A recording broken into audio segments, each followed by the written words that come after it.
Peace. Welcome back. Yeah, I want to discuss something with y'all, man. I want to discuss the difference between excuses and explanations. Right? I was having a discussion with somebody about a week ago, and this person was having trouble with their kid, and one of the first things they said was, that the kid was exhibiting behaviors that they had exhibited when they was a kid. So I'm like, all right. So that stuck out to me, and I'm like, well, if you know that that's something that's in them, just try. I suggested trying a different strategy. Like, they were a younger kid at a certain point, and now that the person is kind of having some health issues, they can't buck up on them and be all physical. So told them, try a different strategy. You know what I'm saying? They just went into a whole bunch of excuses. And the thing about excuses is the world is not going to provide you no understanding. If you have an adversary, they're not going to provide you no understanding. Like, if y'all remember on that movie, Happy Feet, when he was about to get ate by the hawk, and he started he was like, watch this. And he started tap dancing. And he was like, the hawk was like, well, what are you trying to do? He said, I'm trying to appeal to your better nature. He's like, yo, I don't have no better nature. Like, this is the law of the land. Like, I do this and you get ate by me. Like, this is how it works. These are the rules. And when you're dealing with power structures and those kind of hierarchies, it's important that you bear witness to that there is no glory in pleading. Not that you're looking for glory, but they're not going to hear your plea. Like the same way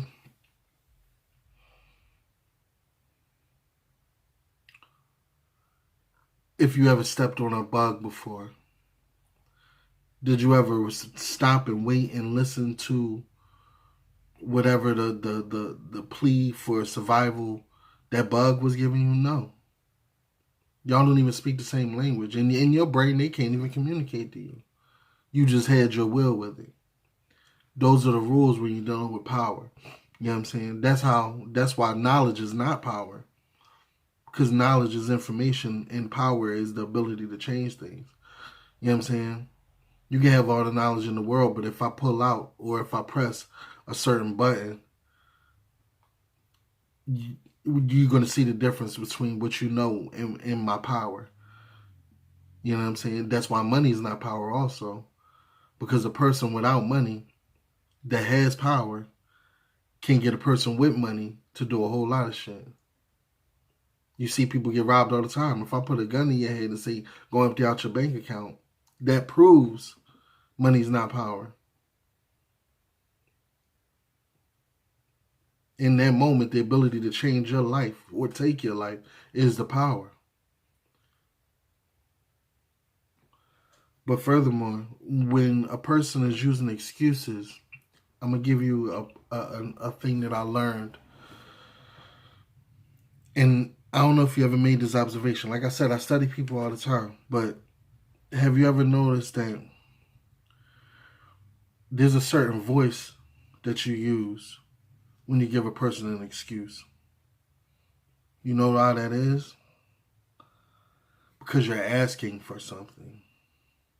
You're asking for grace, mercy, lenience, another chance, like any of those things.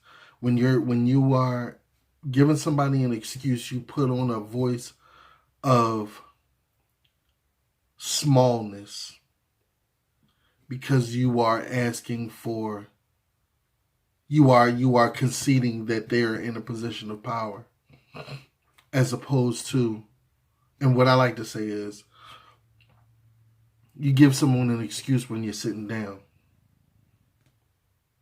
It's just a metaphor.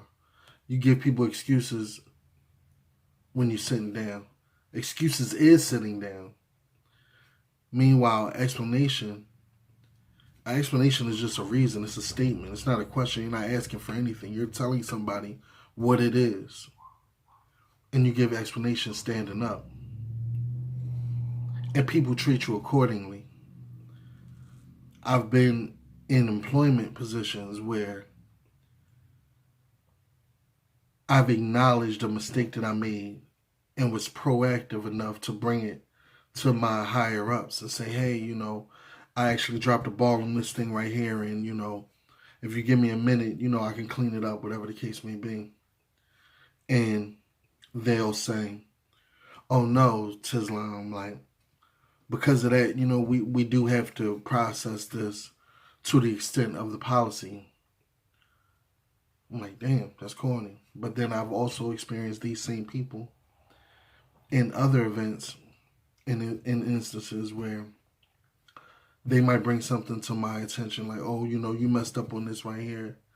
And that day I'm just in a whole different mood. And I'm like, all right, well, do what the fuck you got to do then. And they're like, oh, no, we're not saying it like that. We're just saying, everybody makes mistakes, just a FYI. So ultimately, when you're sitting down, somebody will try to push you down. But when you stand up, they'll back up. And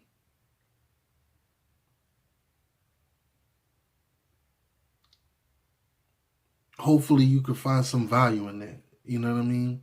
Strive not to be in a position where you have to give any excuses, because that's a concession of power.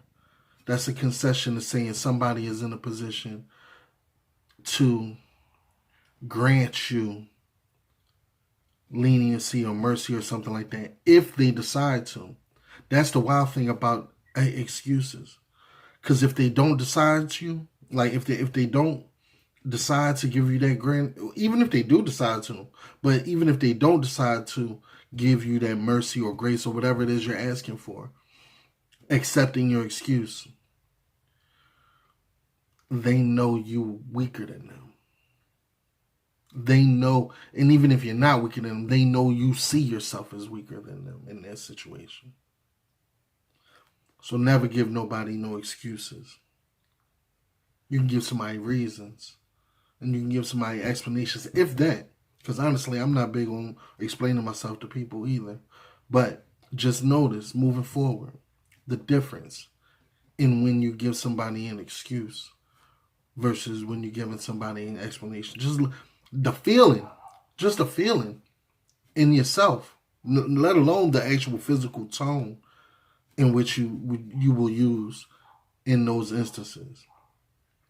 So keep that in mind. Excuses are sitting down. Explanations are standing up. And that's it, man. Just something light in a real way. Peace.